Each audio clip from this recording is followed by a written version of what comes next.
प्यारे बच्चों, आज हम क्लास 10वीं का राजनीतिक विज्ञान का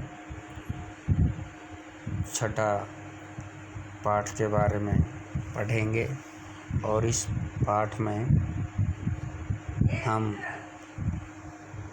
राजनीतिक दलों के बारे में जानकारी प्राप्त करेंगे। जैसा कि आप जानते ही हैं कि हमारे भारत देश में वर्तमान समय में 7 राजनीतिक दल हैं और यही दल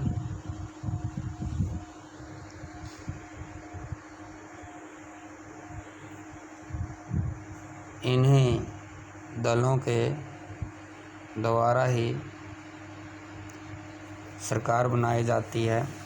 जनता जिस भी दल को बहुमत प्रदान करती है उसी दल की सरकार बन जाती है।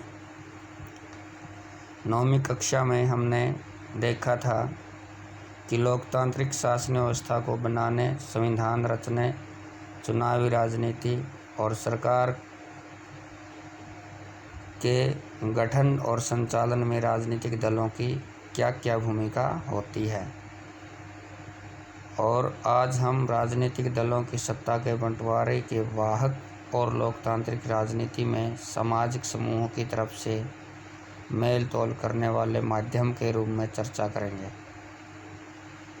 आइए राजनीतिक दलों की प्रकृति और कामकाज के बारे में करीब से जानने की कोशिश करें। खासकर अपने देश में राजनीतिक दलों के बारे में हमें दलों की ज़रूरत क्यों पड़ती है, लोकतंत्र के लिए कितने दलों का होना बेहतर है। इसी संदर्भ में हम मौजूदा समय के राष्ट्रीय और क्षेत्रीय राजनीतिक दलों का परिचय देंगे और साथ ही यह देखने का प्रयास करेंगे कि राजनीतिक दलों के साथ क्या खामियों का मतलब होता है कि वह क्या क्या कमियां जुड़ी हैं और उन्हें दूर करने के लिए क्या किया जा सकता है।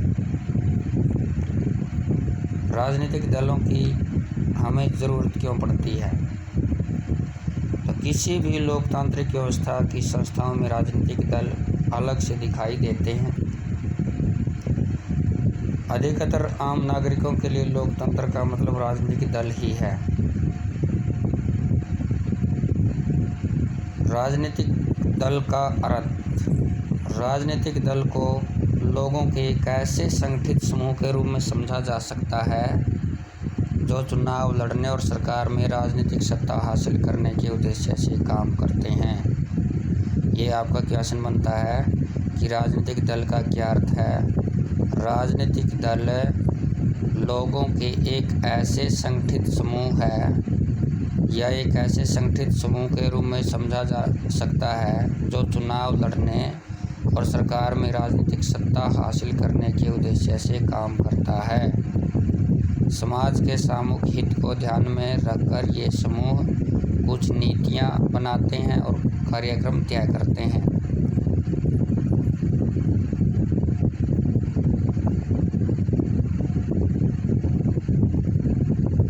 विभिन्न राजनीतिक दलों के कार्य।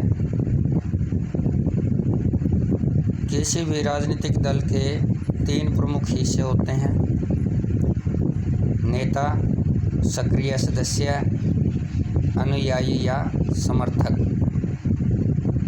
यानी नेता, सक्रिय सदस्य, अनुयायी या समर्थक यानी जो लोग अपना वोट डालकर नेताओं को चुनते हैं।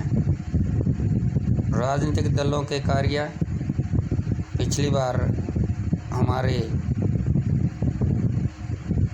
फाइनल एग्ज़ाम में इसमें से क्वेश्चन आया था, विभिन्न राजनीतिक दलों के क्या क्या कार्य हैं।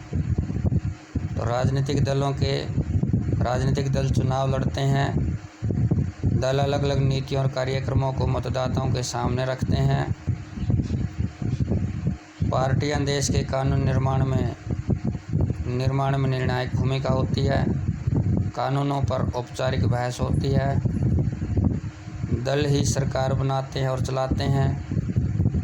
चुनाव हारने वाले दल शासक दल के विरोधी पक्ष की भूमिका निभाते हैं। जैसे कि अगर हम वर्तमान समय में हरियाणा में ही देखें, मनोहर लाल खट्टर और दुष्यंत चौटाला की सरकार होते हुए इसके विरोधी पक्ष में चौधरी भूपेंद्र सिंह हुड्डा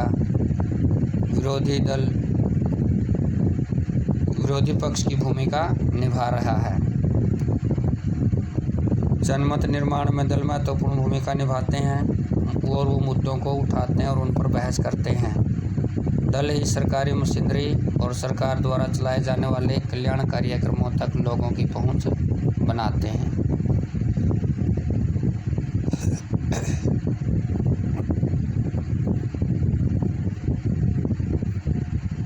राजनीतिक दल की ज़रूरत। दलों के काम की इस सूची से उस सवाल का जवाब मिलता है जो इस खंड की शुरुआत में पूछा गया था। हमें राजनीतिक दलों की ज़रूरत इन्हीं कामों के लिए है।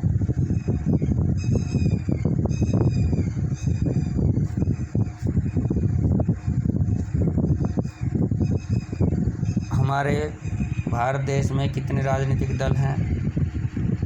लोकतंत्र में नागरिकों कोई भी समूह राजनीतिक दल बना सकता है।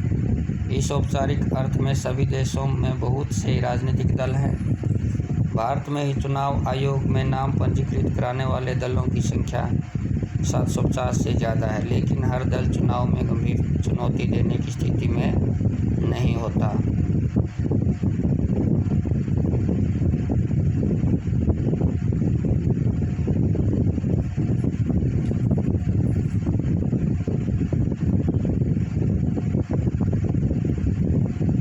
राजनीतिक दलों में जन भागीदारी। इसमें हम देखते हैं कि हमारे जो राजनीतिक दल हैं उनमें लोगों की क्या क्या भागीदारी होती है। अक्सर कहा जाता है कि राजनीतिक दल संकट से गुजर रहे हैं क्योंकि जनता में उन्हें सम्मान की नज़र से नहीं देखती। प्रमाण बता रहे हैं आंशिक रूप से ही सही है। बड़े नमूनों पर आधारित और कई दशकों तक चले सर्वेक्षण के तथ्य बताते हैं कि दक्षिण एशिया की जनता राजनीतिक दलों पर बहुत भरोसा नहीं करती। जो लोग दलों पर एकदम बहुत भरोसा नहीं के पक्ष में बोले, उनका अनुपात कुछ भरोसा पूरा भरोसा बताने वालों से काफ़ी ज़्यादा था।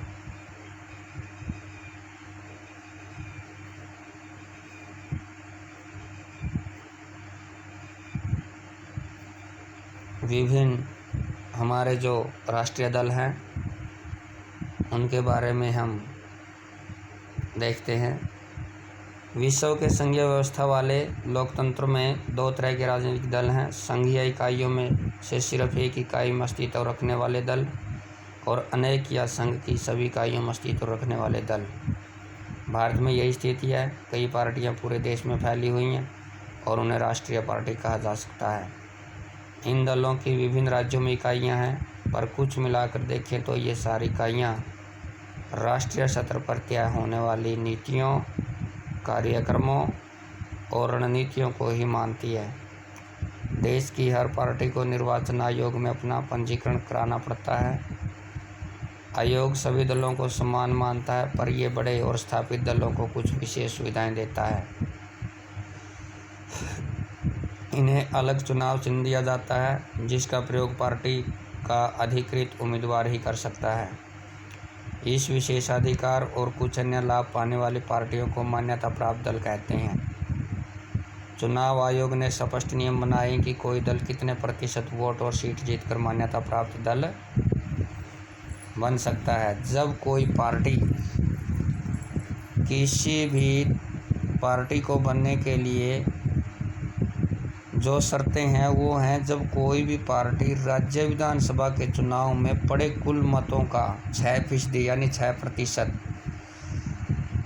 या उससे अधिक हासिल करती हो और कम से कम 2 सीटों पर जीत दर्ज करती है, तो उसे अपने राज्य की राजनीतिक दल के रूप में मान्यता मिल जाती है। किसी भी राज्य के में राजनीतिक दल बनाने के लिए उस राज्य में पड़े कुल वोटों का 6% लेना बहुत ज़रूरी है और कम से कम 2 सीट लेनी ज़रूरी है।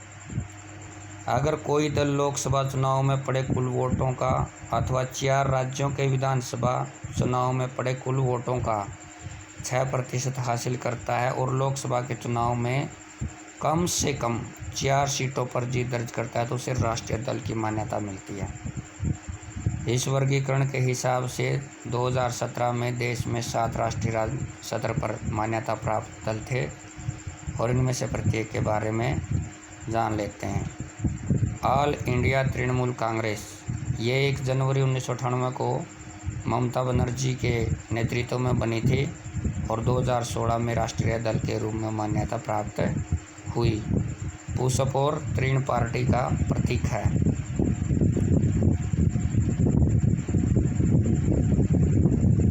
बहुजन समाज पार्टी, ये स्वर्गीय कांशीराम के नेतृत्व में 1984 में गठन हुआ और ये बहुजन समाज, जिसमें दलित, आदिवासी, पिछड़ी जातियां और धार्मिक अल्पसंख्यक शामिल हैं।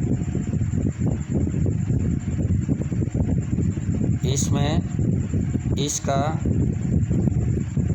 चुनाव निशान हाथी है। भारतीय जनता पार्टी, पुराने भारतीय जनसंघ को, जिसे श्यामा प्रसाद मुखर्जी ने 1951 में गठित किया था, पुनर्जीवित करके 1980 में ये पार्टी बनी और इसका चुनाव निशान कमल का फूल है।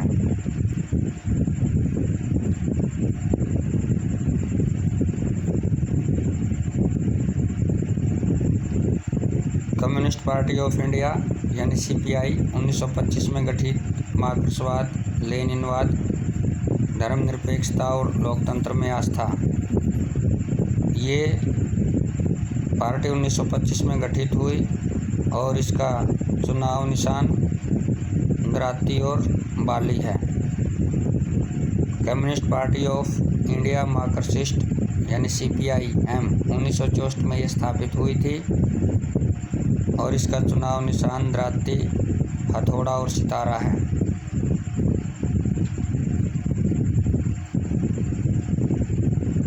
इंडियन नेशनल कांग्रेस, इसकी स्थापना 28 दिसंबर 1885 में हुई थी।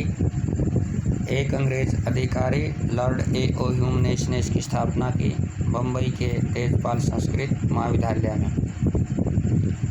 और आज के समय में कांग्रेस भी एक मजबूत पार्टी के रूप में उभर कर सामने आ रही है।